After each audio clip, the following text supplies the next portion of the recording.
श्री राधे कृष्णा। मैं सीमा दुबे आप सभी का अपने चैनल पर बहुत बहुत स्वागत करती हूँ। आज हम चर्चा करने जा रहे हैं आर वर्सेस प्रिंस का केस। ये आईपीसी के सेक्शन जो 76 में भी आता है, 79 में भी आता है, प्लस जनरल एक्सप्लेनेशन में भी इसको डिफाइन किया गया, मेंस रिया में भी आता है, प्लस अबडक्शन में भी आता है। यानी उसने एक लड़की जो माइनर थी, अविवाहित लड़की थी, यानी उसकी मैरिज नहीं हुई थी, उस लड़की का अपहरण किया था, अबडक्शन किया था।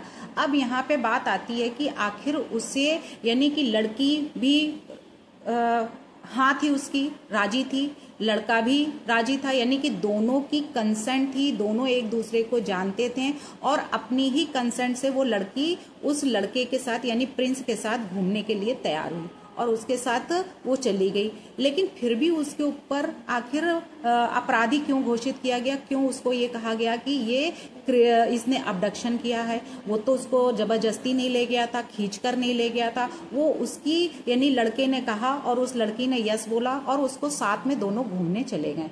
फिर भी प्रिंस को सजा आखिरकार क्यों हुई, क्यों उसको दोषी माना गया, क्यों ये प्राइमा फेसिस में केस आता है कि ये प्राइमा फेसिस का केस है और उसने पूरी मीटिंग माइंड यानी पूरे इंटेंशन के साथ में उसको उसका अबडक्शन किया था। तो यहाँ पे जो इस केस में बात आती है कि वो जो प्रिंस था यानी कि अभियुक्त था, तो वो एक लड़की थी अविवाहित जो 16 ईयर से कम थी और फिजिकल स्ट्रक्चर से लग रही थी कि हाँ वाकई में वो 18 ईयर्स की हो या 16 से ऊपर हो, 16 प्लस हो। और उस लड़की को प्रिंस अपने साथ ले जाता है, घुमाता है, फिराता है और फादर के पोजीशन से ले जाता है, यानी कि फादर के पोजीशन से उसको हटाकर ले जाता, अपने साथ घुमाने ले जाता, ना कि उसके फादर की कोई कंसेंट होती है। और उसको घुमाने फिराने के बाद जब उसके पिता कंप्लेन लिखाते हैं, जब ढूंढा ढानी होती है, तब वो लड़की पता लगता है कि वो किसी लड़के के साथ में घूम रही थी। तो उस लड़की के साथ में घूमने पर जब वो दोनों पकड़े जाते हैं तो लड़की को तो छोड़ दिया जाता है, प्लस लड़के को अपराधी घोषित कर दिया जाता है कि ये जो है ये इसने अबडक्शन किया है लड़की का। उसके फादर ने कंप्लेन लिखाई थी, एफआईआर करा दी थी। उसके बाद क्या हुआ कि अब उस प्रिंस को यानी कि उसका मोटिव था कि उस लड़की को अपने पोजीशन में रखे, उसको उठा के ले गया था। लेकिन उसने जब अपने फेवर में बोला कि हमारा कोई ऐसा इंटेंशन नहीं था कि लड़की को हम उसका अपहरण करें या हम उसके साथ में जबरदस्ती करें या फिर उसके साथ में हम उसके फादर के पोजीशन से ले गए थे, उसकी कंसेंट से ही हम उसको ले गए थे। लेकिन वहां पे ये था कि प्राइमा फेसिस यहाँ पे सबसे पहला ये बनता है कि आपको पता करना चाहिए कि सामने वाला मेजर है या माइनर है। वो लड़की माइनर थी या मेजर थी, ये आपकी रेस्पॉन्सिबिलिटी है कि आपको पता है।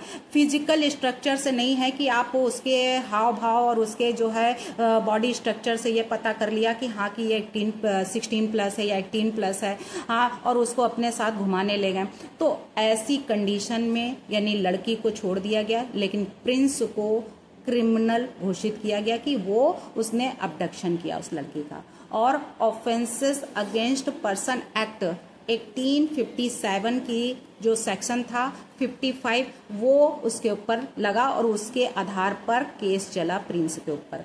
और प्रिंस को अबडक्शन का यानी कि जो आईपीसी की धारा थी, सेक्शन था 362 और 363 के अंतर्गत आया। उसके बाद बीएनएस का 137 और 138 के अंतर्गत इसको अपराधी घोषित किया गया प्रिंस को। और प्रिंस यानी इससे ये सीख मिलती है कि कोई भी लड़का हो या लड़की हो, कोई भी शादी करने अगर जा रहे हैं तो सबसे पहला है कि उसकी मार्कशीट देखें, उसमें पता करें कि हाँ वो लड़की माइनर है या मेजर है, तभी आप आगे स्टेप उठाइए। अदरवाइज अगर आप फिजिकल स्ट्रक्चर से अनुमान लगाते हैं, केवल रेशियो लगाते हैं कि हाँ कि इसकी फिजिकल स्ट्रक्चर से लग रही थी कि ये मेजर हो गई है और हम इसलिए इसको फादर के बिना परमिशन के उसको पोजीशन में अपने रखा और उसको घुमाने ले गए उसके साथ, या फिर हम शादी भी कर लेते हैं, तो ये अनवैलिड होगा ना कि वैलिड होगा।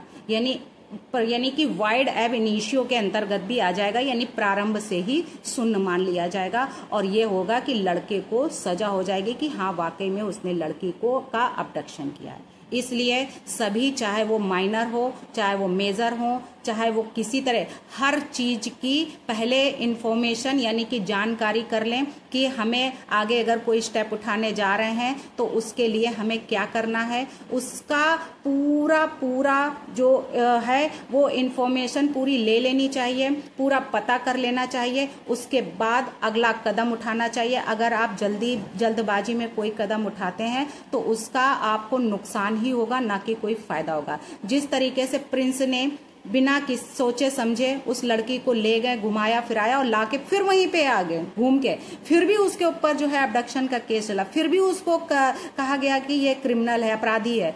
क्यों कहा गया? क्योंकि उसने अपनी ये प्राइमा फेसिस नहीं समझा कि उसको पता करना चाहिए था कि वाकई में वो लड़की है मेजर है या वाकई में माइनर है, वाकई में वो उसको साथ में ले जाना उचित है या अनुचित है। तो ये सब बिना कंफर्म किए और ऐसा स्टेप उठाया प्रिंस ने, तो उसका भुगताना प्रिंस को भोगना पड़ा। तो इस केस से ये सीख मिलती है कि अगर आप कभी भी कोई ऐसा स्टेप उठाएं तो सबसे पहले है कि आप पूरी जानकारी ले लीजिए किसी भी काम के लिए, चाहे वो शादी हो या कोई और भी हो। हर काम के लिए आपको सबसे पहला है कि उसकी पूरी इंफॉर्मेशन आपको पता होनी चाहिए कि अगर हम अगला स्टेप उठाएं तो उसमें हम फंस ना जाएं, उसके जाल में हम फंसते ना चले जाएं। इसलिए ये सावधानी बरतना बहुत जरूरी है, ना कि प्रिंस की तरह जल्दबाजी करना। भारत माता की जय। वंदे मातरम। जय श्री राम।